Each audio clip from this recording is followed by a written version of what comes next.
I used to love it when my mother was tipsy, which wasn't very often because it wasn't her choice of drug. Like normally she was taking diet pills, amphetamines to lose weight, and then something else to sleep, and very Valley of the Dolls kind of stuff, prescription drugs. That was her thing. Pot, hash, that was her other thing. But she rarely drank. And when she did, or to my knowledge, she rarely drank.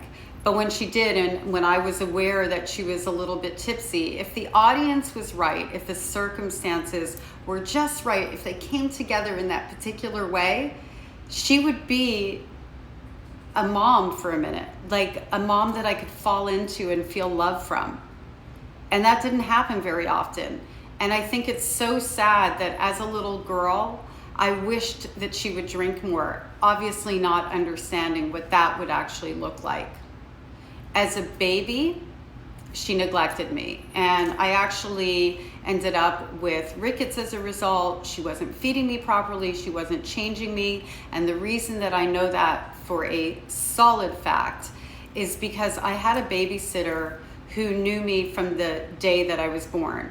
And around a decade ago, when I was writing my book, she shared a story with me of one of her memories. She told me that she would come to my house with her mom every day after school to check on me and my brother.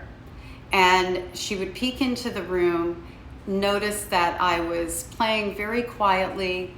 I guess I was soothing myself.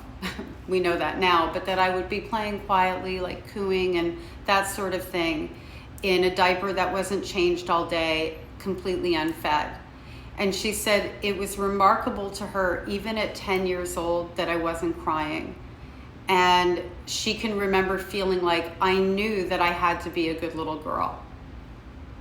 And before anybody asks, this was back in the 1960s. So I don't know where or who, what agency was available for them to call and make a report that there was child neglect going on. But I do know the reason they didn't was because they didn't want to lose the ability to provide the care they were able to provide. That they knew that if they did something about it, if they spoke about it, they would be cut out of my life and my brother's life.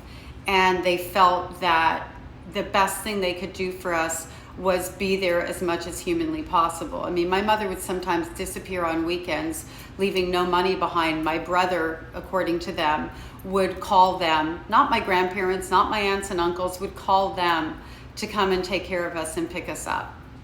Where were the rest of my family in all this? Complicit.